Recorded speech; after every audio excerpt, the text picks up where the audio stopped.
Hello, and welcome to the Resource Library presentations produced by the NCC's Comprehensive Digitization and Discoverability Program. In this video series, generously funded by the Toshiba International Foundation, the NCC's CDDP task force highlights projects that are making digital images accessible in new ways. Each presentation discusses the project's content and purpose, how to use the site, and which tools were used to build it. We hope that these videos inspire and support those using images in their work or who plan to digitize their own collections.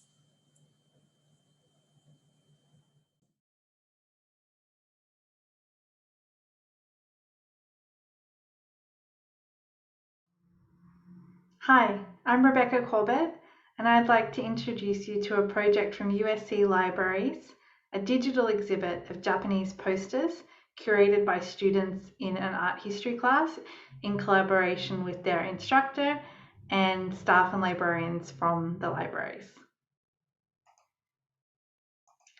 The exhibition was published using the Scalar digital publishing platform and is called Unpinning History: Japanese Posters in the Age of Commercialism, Imperialism, and Modernism.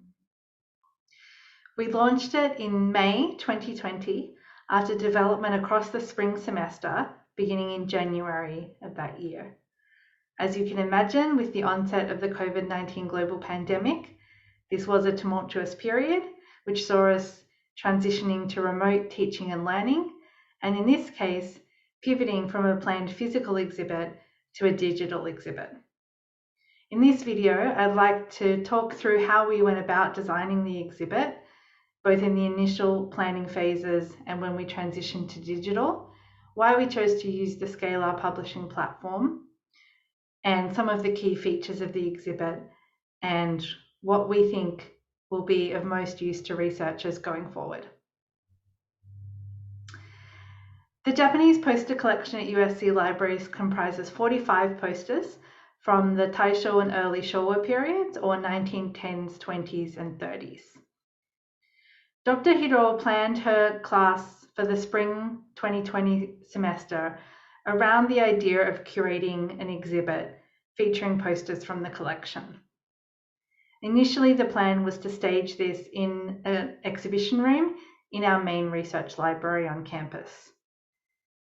Students in January and February came to special collections for class visits, and I guided them through looking at the posters in person when they created object reports, condition reports, and started thinking about the overall exhibition theme, the categories, and then breaking up into small groups to decide which posters would be included from among the larger collection.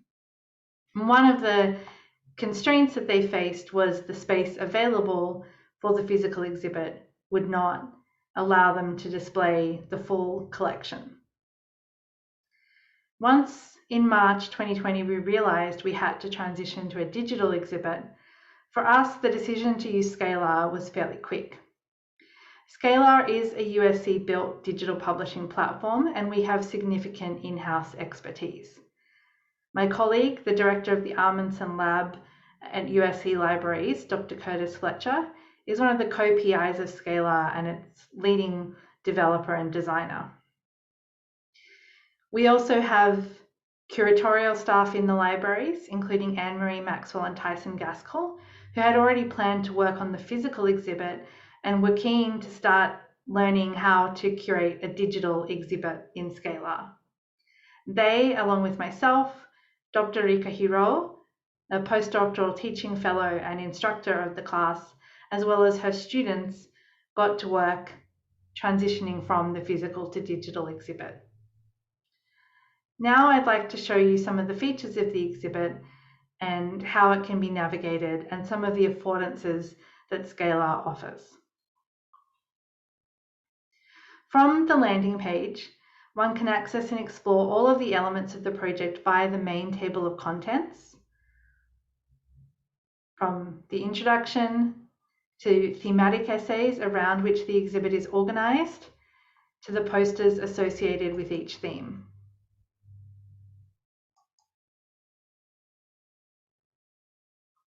We used paths in Scalar for each exhibition category, and then pages for the individual posters, along with their object labels. Returning to the home page, one can also navigate through the exhibition by following the paths and being guided along. Here on the introduction page, we have an overview of the project, and we continue on to the first of the thematic essays.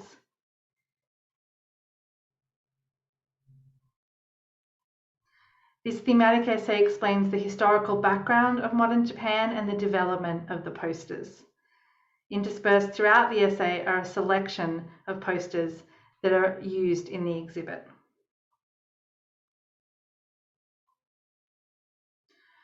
From this main thematic essay, one can then enter the exhibition. On the exhibition categories page, you can see how Scalar allowed us to really nicely design a beautiful visual exhibit using images from the posters. Choosing any one category brings the reader to a thematic essay, and then one can either return to the previous category or view individual posters with object labels written by students that are in this category.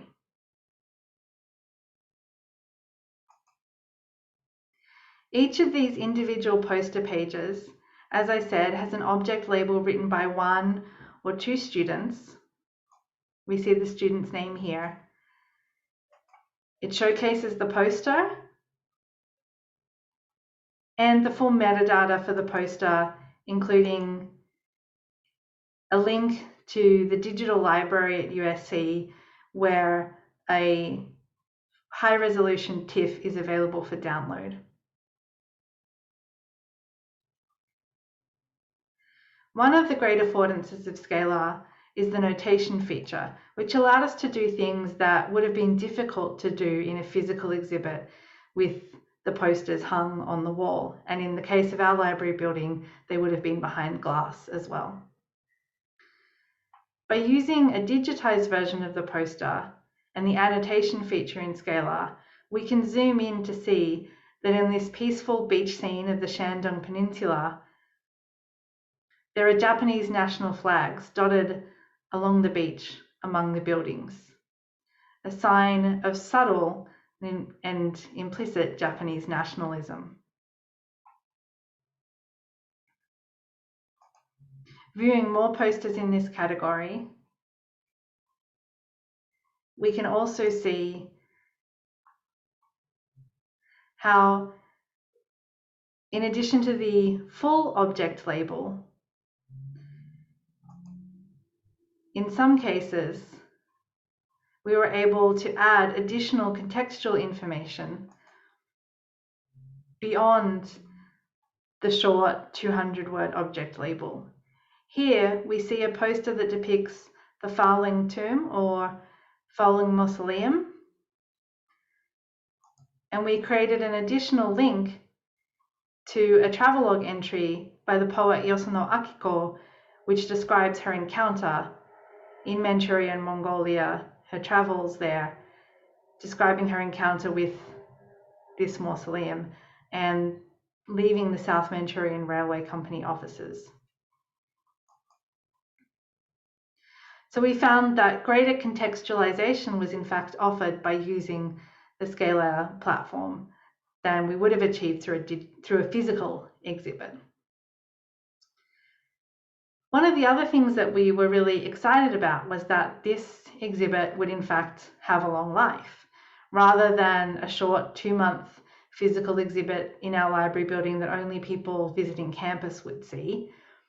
In this case, we had scholars, teachers, researchers from all over the world, including Japan, viewing our exhibition and commenting on it, and finding that the primary sources in the form of these posters were really meaningful and impactful to people worldwide. We also had a number of people request or comment to us that they would love to have their students curate an exhibition like this, or assign this as a class reading for students. And we realized that while there's only one USC Libraries Japanese poster collection, with digital publishing, there would be the opportunity for other people to make use of these images and curate their own exhibit. So around 9 months after the launch of the exhibit, we added this reuse and remix feature. Here, people have the opportunity to download all of the images used in this exhibit, or all of the images in the full collection, along with the full metadata for each image. These are downloaded as a JSON file, and then we have instructions on how to do bulk importing of JSON using Scalar's transfer tool. In this way, anyone, anywhere in the world can use images, upload them easily into a new Scalar exhibit, and decide for themselves what their exhibition theme will be, what categories they'll use, and write their own object labels. So really, the possibilities are endless for students at USC or beyond to continue having the experience of curating a digital exhibit using this rich primary source collection. I mentioned earlier that developing this exhibit happened over the course of the start of the COVID-19 global pandemic. And of course, it did have a significant impact on our work. So my colleagues and I wrote a short article in Pedagogy Pop-Up, an online special edition of the journal Text Shop Experiments, in which we talked about the process of building a class exhibition digitally during COVID-19. And I'd like to close by quoting from this paper. The project is a powerful testament to collaborative endeavours and what students can discover and achieve with libraries, collections and capabilities, both physical and digital. While our plans for having a physical exhibition were derailed by the COVID-19 pandemic, this online version reveals unique possibilities of remote learning and teaching and what arts and culture can offer: potency, wonder, provocation and relief in the midst of this chaotic moment. Thank you. I hope you'll take the time to explore this digital exhibit and maybe even download the images and remix it to curate your own digital exhibit.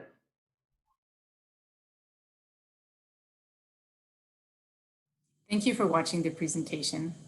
We hope you found it useful. Please check other videos in the CDDP presentation library.